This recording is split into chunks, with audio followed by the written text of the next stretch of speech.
cold, cold feeling. It's just like ice around my heart.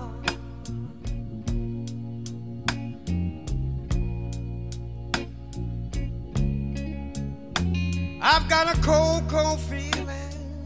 Yeah, yeah. It's just like ice around my heart.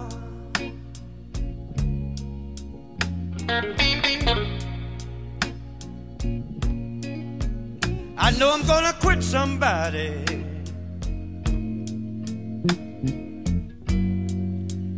Every time that feeling starts.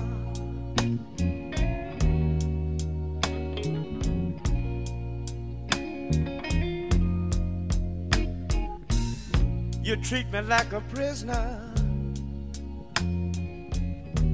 because my hands are tied. Everything you do to me is stacking up inside. It's a cold, cold feeling. Yeah. Et voilà. Aujourd'hui, cours d'égyptologie. On va parler de Tout en carton et de son fabuleux trésor, et Tout en nylon qui était sa femme. Voilà. Et plus sérieusement, nous allons parler de fraction égyptienne. Alors, qu'est-ce que c'est qu'une fraction égyptienne? Juste pour la culture générale, c'est tout simplement une fraction rationnelle dont le numérateur vaut 1. C'est donc un truc qui s'écrit 1 sur n, avec n un entier strictement positif. Bon, et une des problématiques, c'est d'écrire une fraction rationnelle comme somme de fractions rationnelles, a priori sans répétition de la fraction. C'est on demande par exemple, si je regarde, et donne un exemple très simple, un quart je peux l'écrire un demi, un demi je peux l'écrire un quart plus un quart, et ça on n'en veut pas dans la problématique, je ne sais pas pourquoi, a priori ça marche. Et on va voir qu'on peut trouver des écritures d'un demi sous la forme de somme de deux fractions égyptiennes non identiques.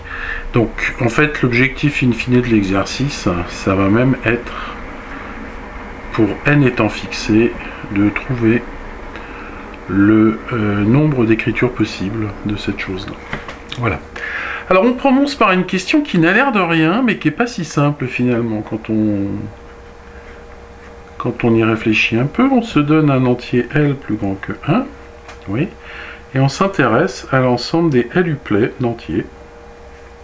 Alors on se donne, pardon, un réel strictement supérieur à 0, et on s'intéresse aux L-uplets non nuls, enfin d'entiers non nuls, tels que la somme des fractions égyptiennes soit égale à cette constante C. Et on essaye de montrer que, on vous demande de montrer que l'ensemble est fini. Il y a donc fini de uplets qui satisfont ça. C'est pas facile parce que si évidemment vous ne vous restreignez pas aux entiers, vous voyez que vous avez une infinité de solutions pour ce genre d'équation. Bien, alors en fait, on va faire la preuve.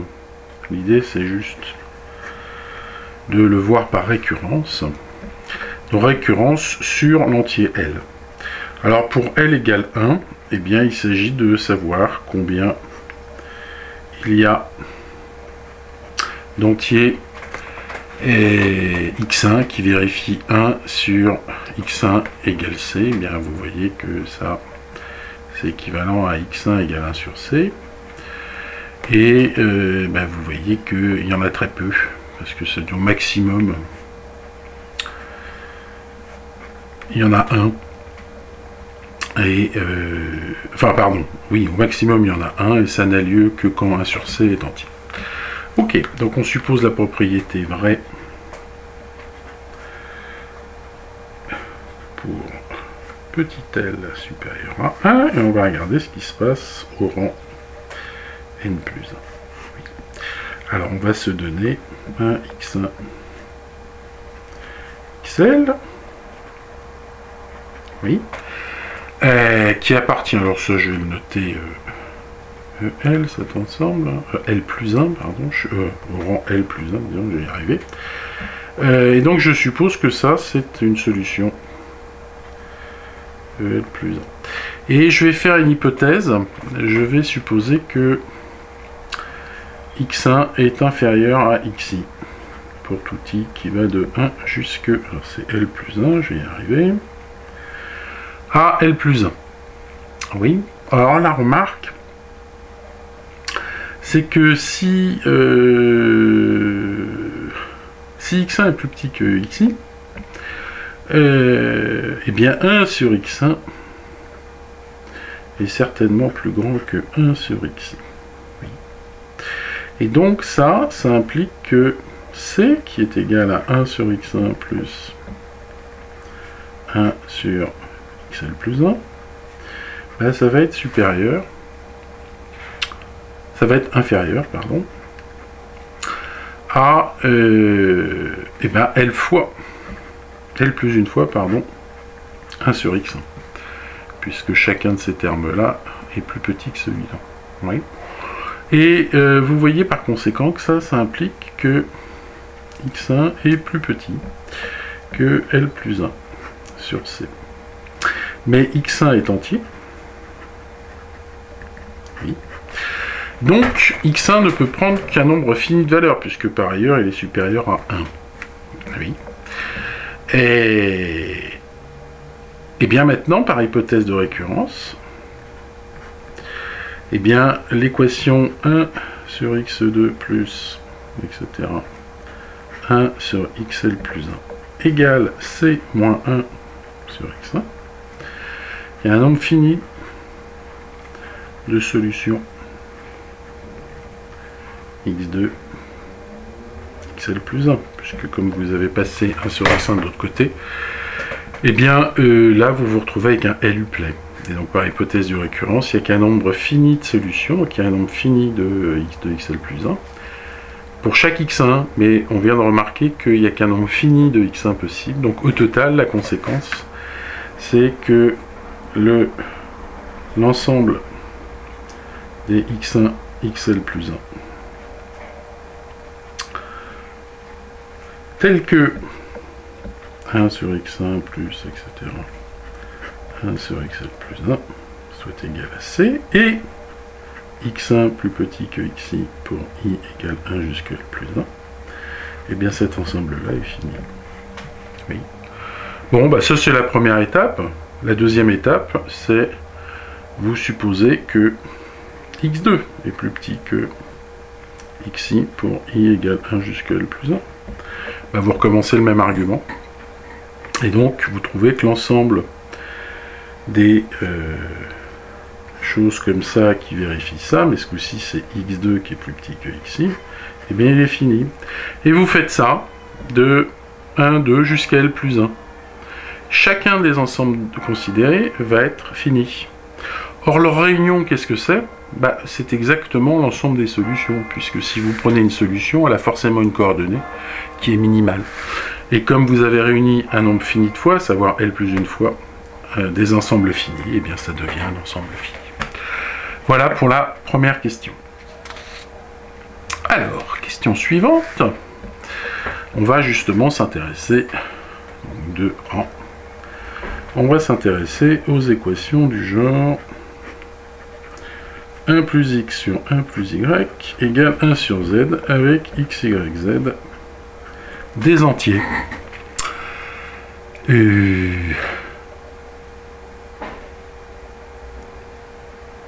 Supérieur à 1.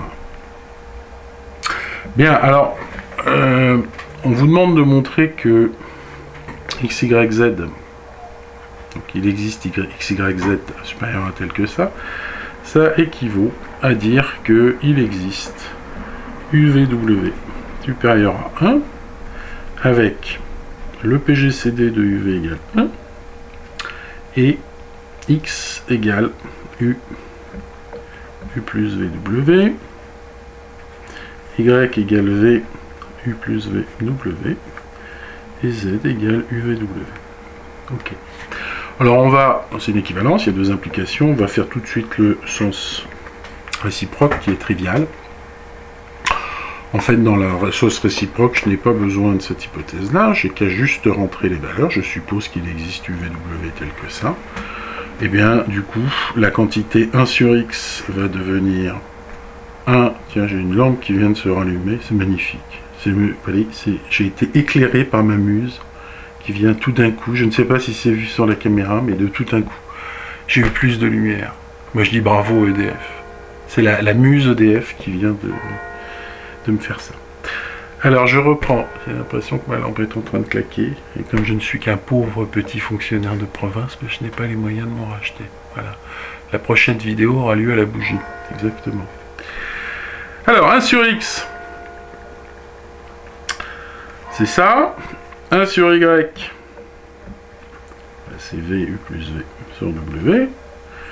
Et bien si je réduis au même dénominateur, vous voyez qu'un dénominateur commun, ça revient à c'est uv u plus v w, donc ça va me faire v plus u sur u v u plus v w. Mais ça se simplifie et il me reste 1 sur u v w. Donc ça c'est 1 sur x, ça c'est 1 sur y, et ça c'est bien 1 sur z. Donc le réciproque est trivial, c'est évidemment le sens direct qui pose un petit peu plus de problèmes, et c'est là que la partie arithmétique intervient. Et nous sommes très contents de ce résultat. Voilà, c'est dimanche, la cathédrale Saint-Julien sonne. Bien, alors le sens direct... je vais supposer avoir une solution. Et en fait, ce que je vais considérer le PGCD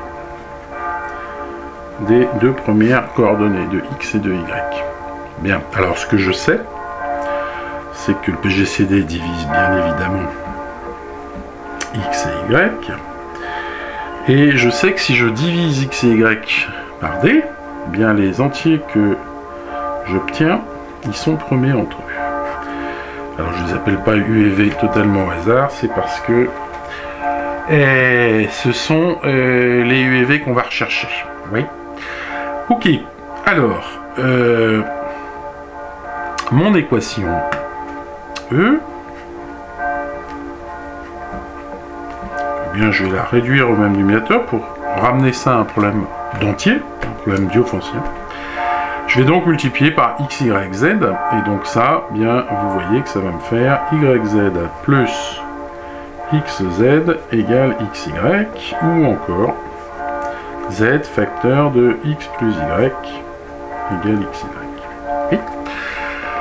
Alors, j'ai supposé donc qu'il existait x, y, z, vérifiant ça, j'ai posé ça, et bien je vais tout simplement gentiment remplacer les valeurs. Ça implique que... ça implique que quoi? Eh bien, ça implique que... alors, z, j'y touche pas pour l'instant. X plus... alors, x, ça va être u fois d. Y, ça va être v fois d. Donc, je peux factoriser par d. Donc, u plus v. Oui. Qui doit être égal à d carré fois uv. Ce qui implique, après simplification par d,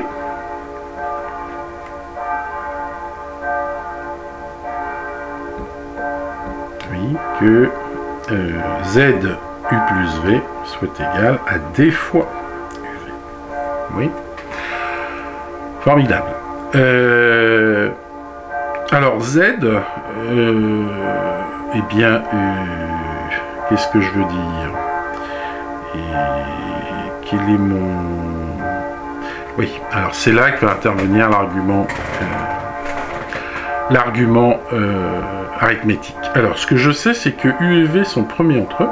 Eh bien, si u et v sont premiers entre eux, ça implique que u plus v est premier à u. Oui. Et comme u plus v est premier à u, et comme u divise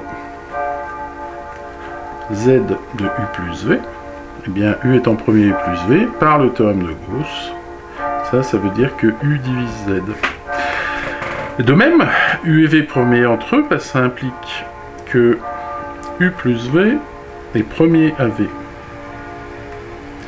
Et donc, comme V divise Z de U plus V, eh bien toujours par Gauss, V divise Z. Donc j'ai U et V qui divisent Z, or j'ai toujours U premier à V. Eh bien ça c'est le corollaire du théorème de Gauss. Si j'ai deux entiers premier entre eux qui divisent un troisième entier, le produit doit diviser. Donc ça veut dire que UV divise Z. Si bien que Z, eh bien je peux l'écrire UV fois un certain W. W qui est supérieur ou égal à 1. Oui. Alors maintenant, une fois que j'ai fait le plus dur, il s'agit juste de recoller les morceaux. J'ai Z qui est égal à UVW. Eh bien, vous voyez que si je reporte ça dans cette équation, j'ai donc UVW qui est égal à U plus V. UVW, pardon. Fois U plus V qui doit être égal à DUV. Et en simplifiant, ça veut dire que D est égal à W fois U plus V. Mais comme X est égal à U fois D, eh bien vous voyez que X est bien U plus V, W. Et vous avez la même chose pour Y, qui va donc être V, U plus V, W. Conclusion des courses, mes amis, eh bien vous avez bien montré l'existence de U, V et W. Donc on répète comme on fait. U, il s'attrape en divisant X par le PGCD de XY. V, c'est diviser Y par ce PGCD. Et à cause des théorèmes de Gauss, eh bien U fois V va diviser Z, et donc je pose W égale Z sur UV. Voilà. Alors une fois qu'on a cette propriété, en fait c'est ça qui va nous permettre notre démembrement. Et vous voyez, je vais d'abord faire un petit commentaire. Je vais m'intéresser à l'ensemble des triplets. Je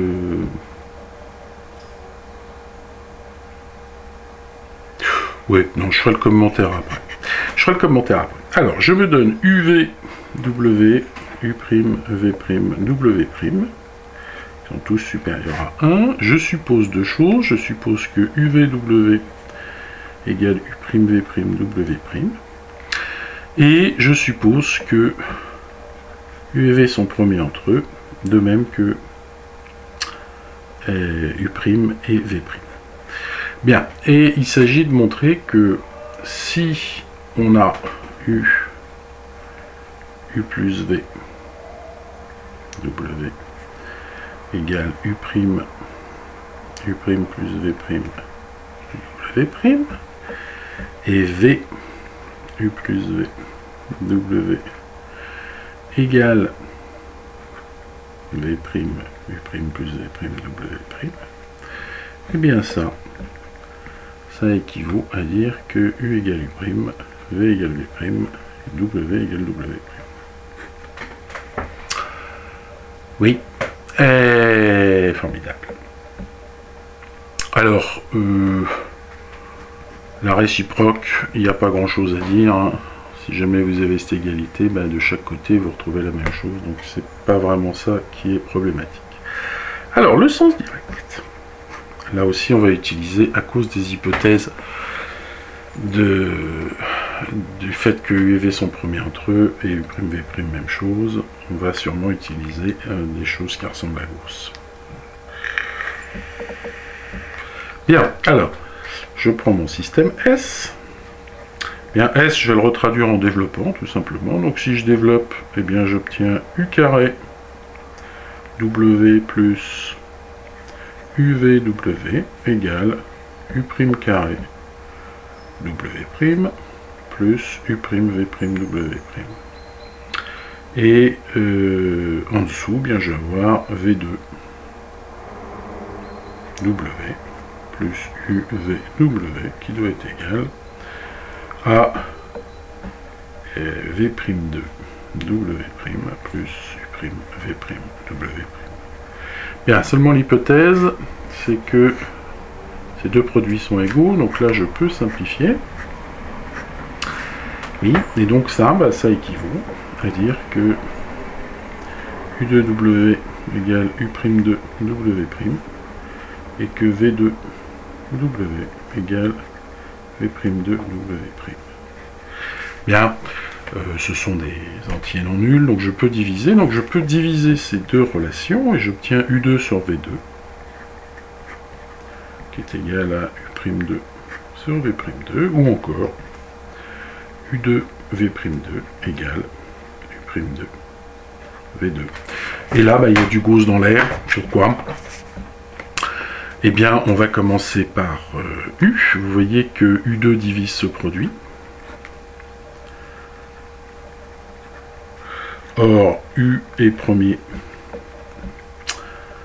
avec V. Donc, si U est premier avec V, bah, les carrés le sont aussi. Et donc, du coup, par Gauss, j'ai U2 qui divise U'2. Bien, en procédant dans l'autre sens, mais pas l'autre sens, on a de même que U'2 divise U2. Comme ce sont des entiers positifs, eh bien vous en déduisez finalement que U égale U'. Et puis ensuite, de même, vous avez le même argument qui vous permet de montrer que V égale V', et à cause de cette égalité, vous avez finalement W égale W'.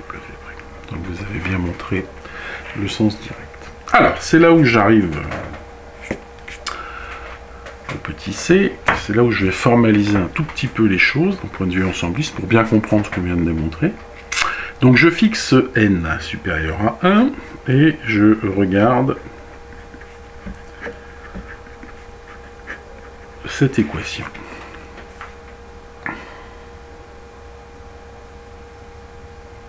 Oui. Et je veux dénombrer le nombre de solutions entières x, y. Alors, ce que je vais faire, donc n est fixé, ce que je vais faire, c'est considérer l'ensemble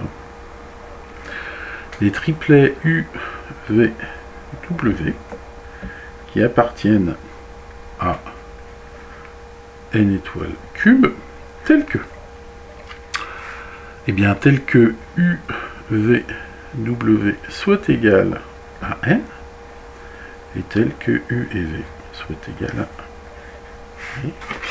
Alors, ça, mes bons amis, et cet ensemble, je vais le noter E, oui, eh bien j'ai une application de E dans, alors, si je prends les x, y qui appartiennent à une étoile telle que, ça, je vais l'appeler F. J'ai une application de E vers F qui, à un triplet UV W, va associer x égale U, U plus V W, et y égale V, U plus V W. Alors, il faut comprendre que la question 2A, qu'est-ce qu'elle dit? Bien, elle dit que si je vis dans grand F, eh bien, il existe UVW tel que le produit soit égal à n, tel que UV soit premier entre eux, et tel que x soit cette forme-là, y cette forme-là. Donc le 2A implique que, alors je vais l'appeler θ, cette application, θ est surjective. Oui, mais la question 2B, elle vous dit exactement que θ est injective. L'équivalence, hein, ça égale ça, c'est exactement dire que θ est injective.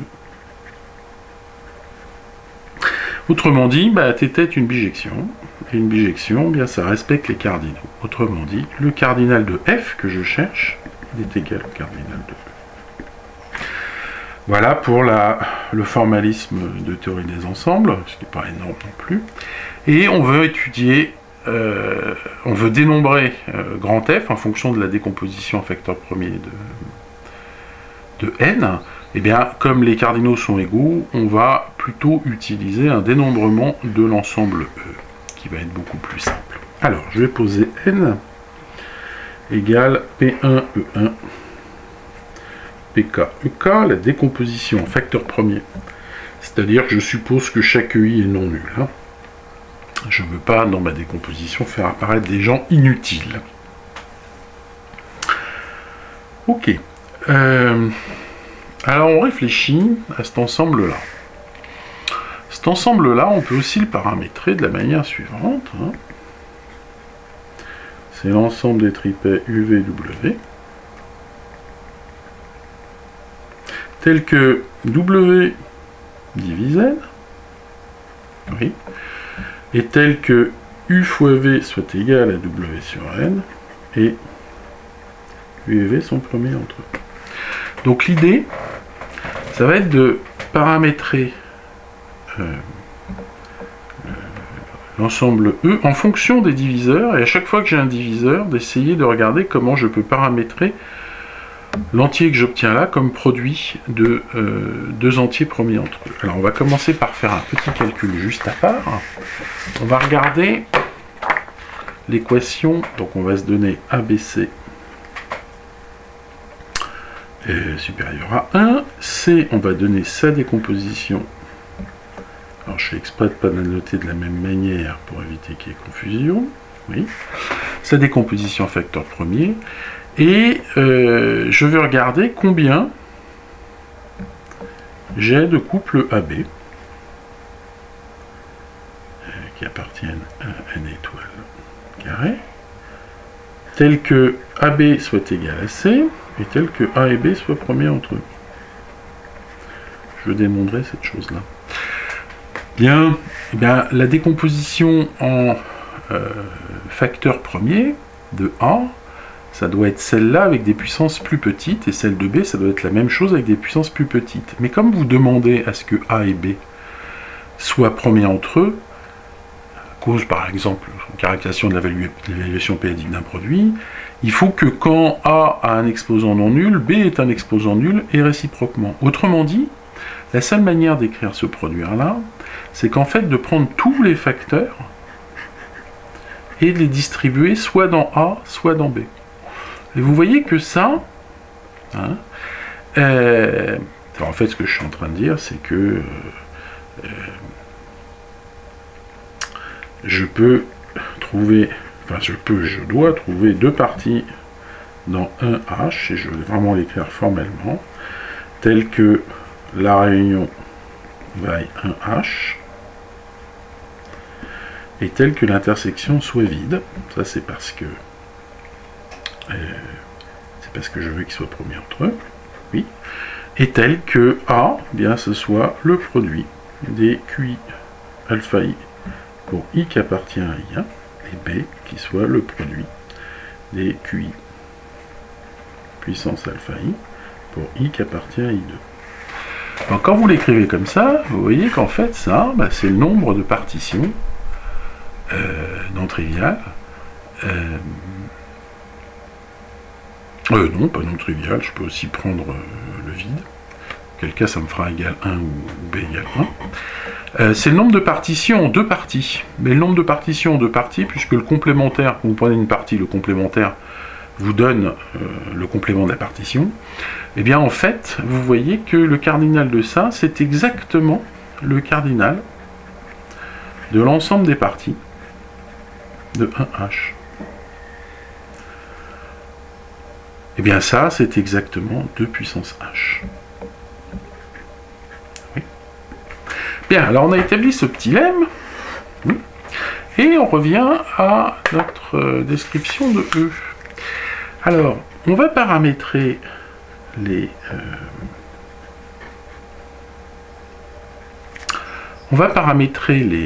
les diviseurs. Vous voyez que ce qui compte dans le dénombrement, c'est pas tellement les nombres premiers, mais c'est le nombre de facteurs qui apparaît dans la décomposition facteur en éléments simples. Alors on va regarder ce que ça donne pour h égale 0. Hein, c'est-à-dire que ici C, ça va être n sur W. Bah, si je prends h égale 0, ça veut dire que n égale W. Ouais. Et vous voyez que... D'ailleurs, je me suis planté, bravo Deschamps, hop, c'est n sur W. Ça veut dire que c'est égal à 1, bah, le seul choix que vous avez pour UV, c'est bien sûr 1. Alors lui, il est très à part, parce que ça va nous donner le cas où x égale y égale 2z. Alors ensuite, eh bien, je vais prendre les diviseurs tels que n sur w soit de longueur 1, c'est-à-dire qu'il n'y ait qu'un seul nombre premier qui apparaisse. Ben, vous voyez que ça va forcément être un PI, EI. Oui. Si je veux que n sur w soit de longueur 1, c'est-à-dire que ça apparaître qu'un seul nombre premier dans la décomposition, ça veut dire que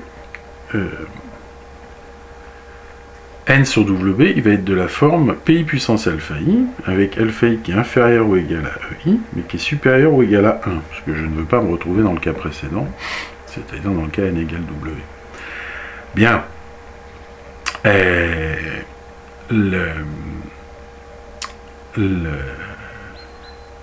Une fois que j'ai ça, combien j'ai de possibilités pour écrire UV, avec U et V premier entre eux?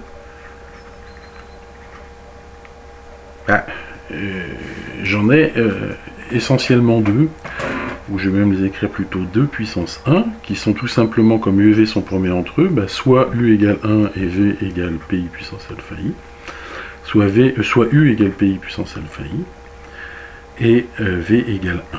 Donc j'en ai 2 puissance 1. Donc quand je suis de longueur 1, je vois que j'ai 2 puissance 1 fois le nombre de W tel que le rapport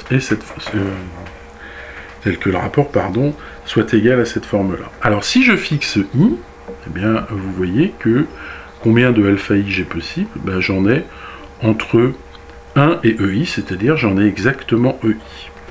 Donc si I égale 1, ben, pour P1, je vais peut-être le détailler si vous voulez écrire NW égale P1 puissance alpha 1, et bien là, vous avez exactement E1 choix. Si maintenant c'est P2 puissance alpha 2, vous avez exactement E2 choix, etc. Jusqu'à PK puissance alpha K, où là, vous avez EK choix. Donc quand vous êtes de longueur 1, le nombre de choix, c'est 2 puissance 1 fois E1 plus E2 plus EK. Bien. On va passer maintenant à h égale 2. Donc, je vais supposer que n sur w est de longueur 2, c'est-à-dire qu'il veut s'écrire pi puissance alpha i, pj puissance alpha j, avec i différent j, et alpha i qui est plus petit que ei, mais plus grand que 1, et alpha j plus petit que ej, mais plus grand que 1. Pourquoi plus grand que 1? Parce que sinon je retombe dans le cas de la longueur précédente. Bien, alors, la question c'est combien de je reprends, combien de UV premier entre eux vérifie N sur W. Bien, même travail de dénombrement que précédemment, en fait c'est ça que j'ai dénombré ici, je vais en avoir 2 puissance 2. Donc le nombre ici, ça va être 2 puissance 2, facteur, eh bien, du nombre de W, tel que N sur W est cette forme-là. Alors vous voyez que, eh bien, je vais commencer par P1 alpha 1, oui, P2 alpha 2. Alors, combien j'ai de choix pour alpha 1? Ben, j'en ai E1. Et combien j'ai de choix pour alpha 2? Ben, j'en ai E2. Donc ça va me donner E1, E2.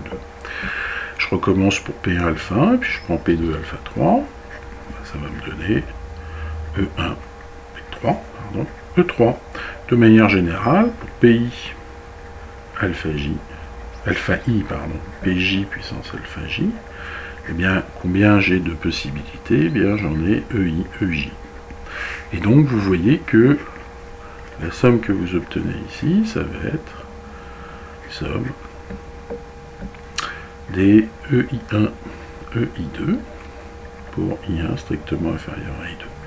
Mais ça, vous reconnaissez exactement la fonction symétrique élémentaire, sigma 2. Alors, je ne l'ai pas dit précédemment, mais celle-là est évidemment la fonction symétrique élémentaire sigma E1. Oui.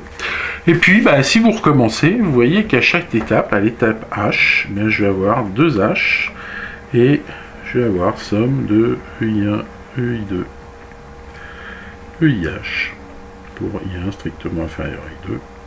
Même raisonnement combinatoire. Je devrais développer plus, mais je n'ai pas envie.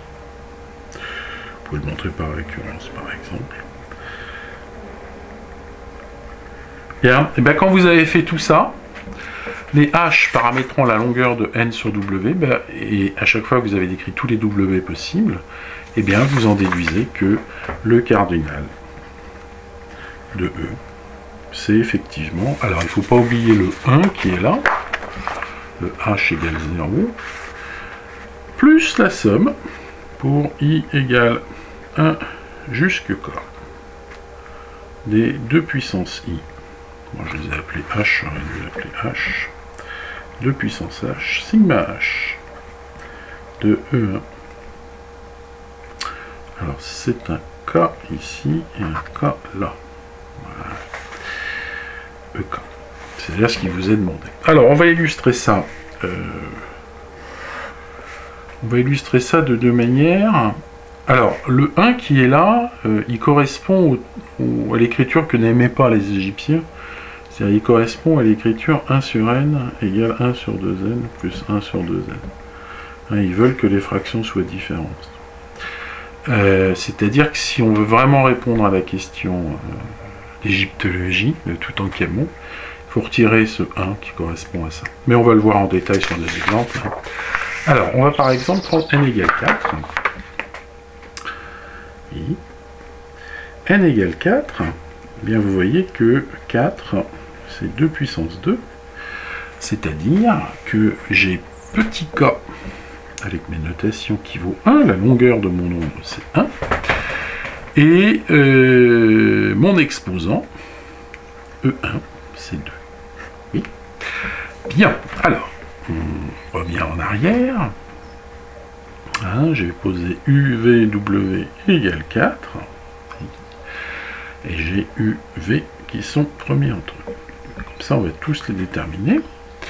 Alors, on a dit qu'il fallait paramétrer les diviseurs possibles de 4. Eh bien, j'ai W égale 1, pour commencer, et donc j'ai UV qui doit être égal à 4. Mais U et V doivent être premiers entre eux, et 4, ben, c'est une puissance de 2. Donc le seul choix possible, c'est UV qui est égal à 4, 1, ou UV est égal à 1, 4. Oui. Et là, ça vous donne quoi? Ben, on reprend la formule. X, c'est ici. Alors, U plus V, ça va faire 5. X, ça va être 4, ça va faire 20. Et W vaut 1. Donc, X égale 20. Et Y va devoir valoir 1 fois 5 fois 1, c'est-à-dire 5. Et ici, on va voir exactement le symétrique. Voilà. Ça vous donne deux premières solutions. Ensuite, diviseur de 4, eh bien, si j'ai pas 1, j'ai 2. W égale 2. Et il faut que vous résolviez UV égale 2.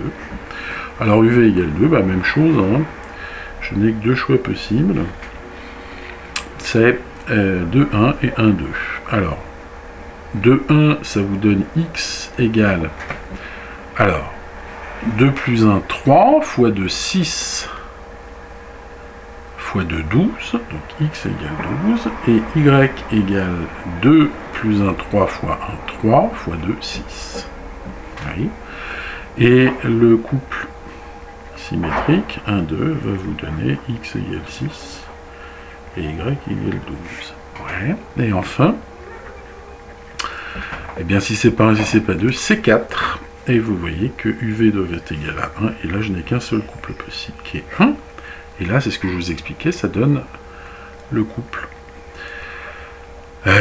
Donc U plus V va être égal à 2, et 2 fois 4, 8. Donc je vais avoir Y égale 8 et X égale 8. Si bien que, eh bien, un quart, je peux l'écrire comme étant 1 huitième plus 1 huitième. Donc ça, c'est ce résultat-là. Comme étant, alors je ne vais pas répéter les symétries, hein, 1 douzième plus 1 sixième. On voit bien que ça fait, si je réduis le numérateur, ça me fait 1 plus 2 sur 12, ça me fait 3 sur 2, ça me fait bien un quart. Et enfin le dernier, 1 sur 20 plus 1 sur 5, là même chose, ça me fait 4 sur 20 plus 1, ça me fait 5 vingtièmes, 5 vingtièmes c'est bien un quart, et donc je peux, ici je mets une petite flèche pour indiquer que je peux pivoter.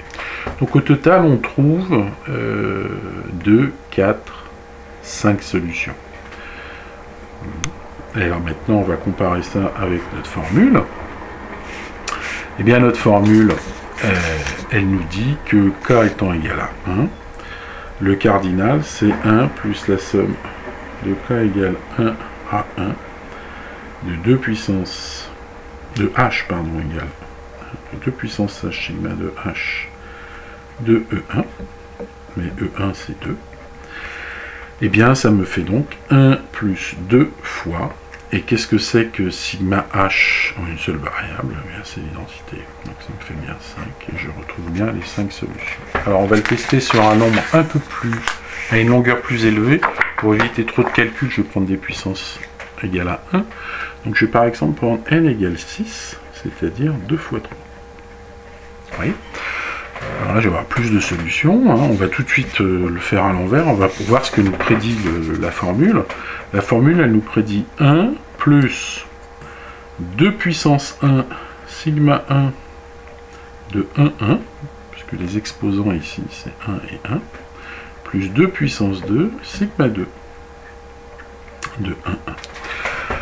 Alors, sigma 1, bah, c'est 1 plus 1, et sigma 2, c'est 1 fois 1. Donc on voit que ça va me donner 1 plus 2 fois 2, 4, plus 4 fois 1, c'est-à-dire 9 solutions.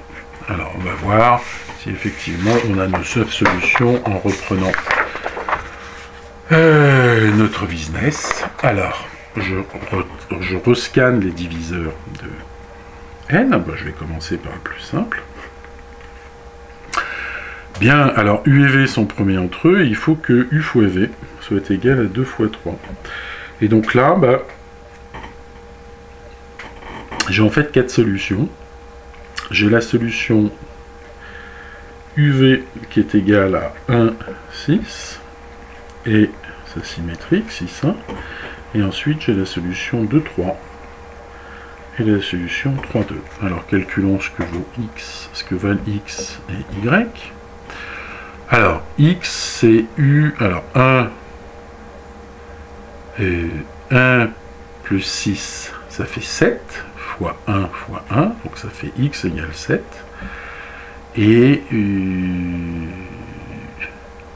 c'est curieux d'ailleurs, mais bon, ok, et Y qui va être égal à 7 fois 6, 6 fois 7, 42.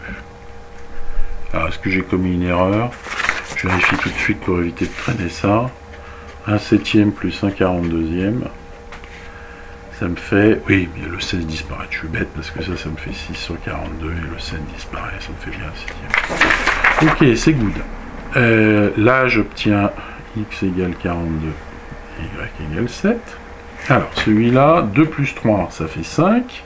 Fois 2, 10. Donc j'ai X égale 10. Et Y qui est égal à 2 plus 3. Ça fait 5, plus fois 3, ça fait 15, donc Y égale 15.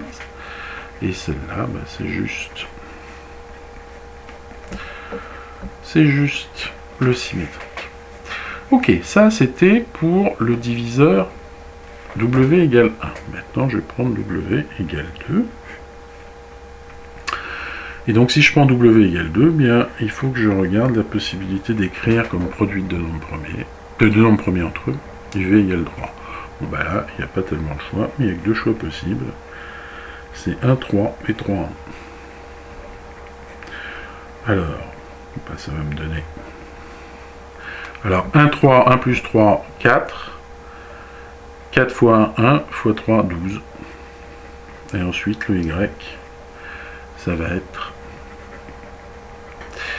Alors, 3 plus 1, 4. 4 fois 3, 12. Fois 3, 36.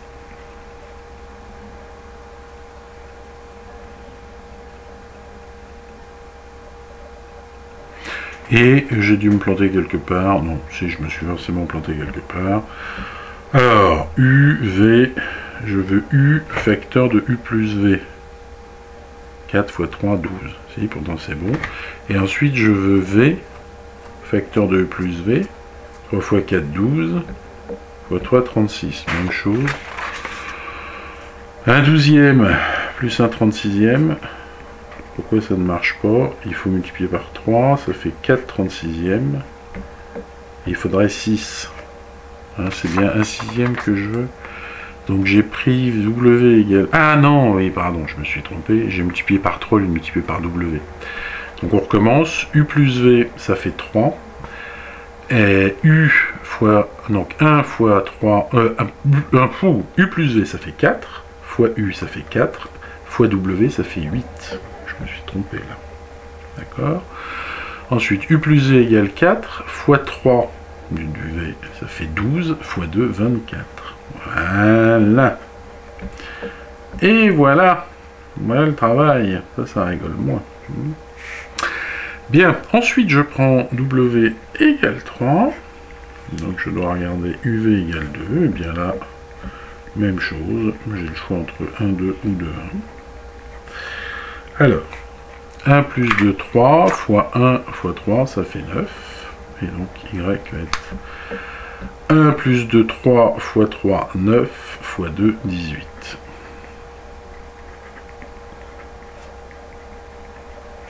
Formidable. Et enfin, le dernier diviseur que je n'ai pas traité, c'est bien sûr W égale 6. Donc là, il n'y a qu'une seule possibilité.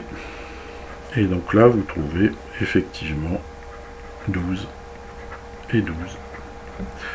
Alors on compte 1, 2, 3, 4, 5, 6, 7, 8, 9 et on retombe bien sur 9. Voilà mes chers étudiants,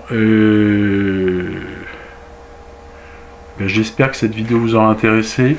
Je reste un petit peu, je suis pas hyper content de ma rédaction sur qui est la partie...